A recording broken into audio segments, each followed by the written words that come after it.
Hei! Tässä on tällainen Odontoglossum hybridi. Bauhausin orkideapäiviltä Lahdesta ostettu. Tykkään tosi paljon kukan väreistä. Se on ihanan oranssin keltaiset. Ja tämän kokoinen kukka. Keskikokoinen. Mutta tää on hieno. Tässä oli ostettaessa 2 kukkavanaa. Ja mä aika nopeasti istutin uudestaan.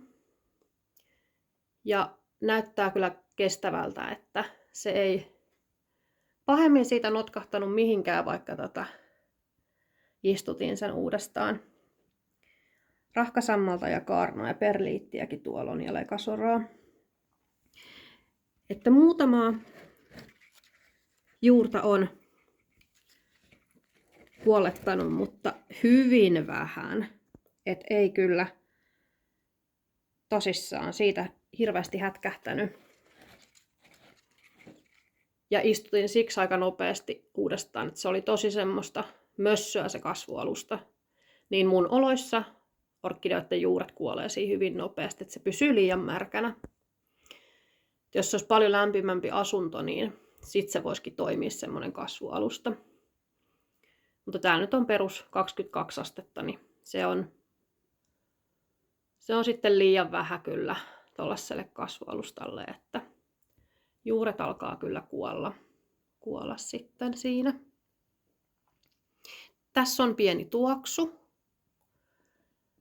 Hetki, minäpäs nuuhkasen, osaanko mä kuvailla sitä? No enpäs nyt oikein osaa, mutta ihan miellyttävä. Ei ole kovin voimakas tuoksu, mutta miellyttävä. Ja tämän kukkavanan se tosissaan teki sitten, kun se oli lakastuttanut ne 2 aiempaa, niin se alkoikin tekee sitten vielä 3. kukkavanaa.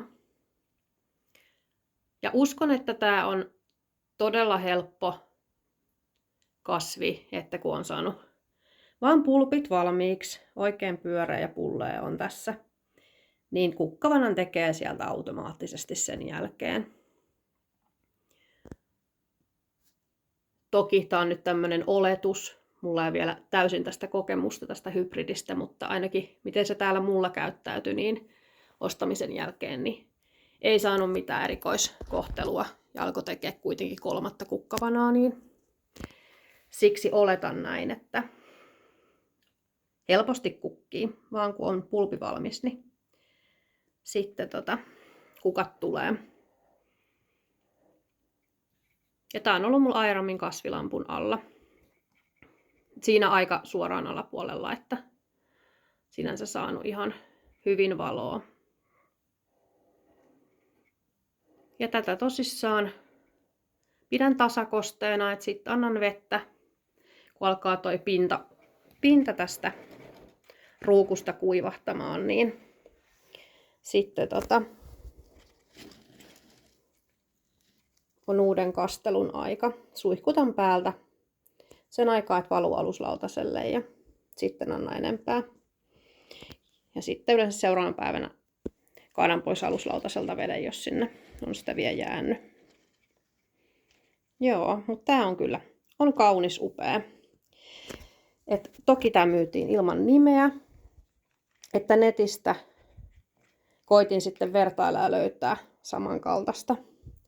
Niin mikä nyt muistutti tätä aika paljon, oli tämmönen Odontogidium Golden Myrrh tai Onkostele ja Filinis Gold Dust, mutta ei voi taas 100 varma olla, että onko juuri tämä kyseessä, mutta hyvin samannäköinen. Tykkään nyt jonkun nimen näille antaa, että tiedän vähän kuka on kukakin. Joo. Mutta kaunis on. Kyllä tykkään tästä. Hienot värit. Tulee mieleen, muistuttaa kyllä paljon Rossioglossum grandea. Jotenkin tää kukka. Että en tiedä, onko tässä hybridissä jopa käytetty sitten jossain vaiheessa sitäkin lajia. Saattaa olla. Tää on kyllä kaunis.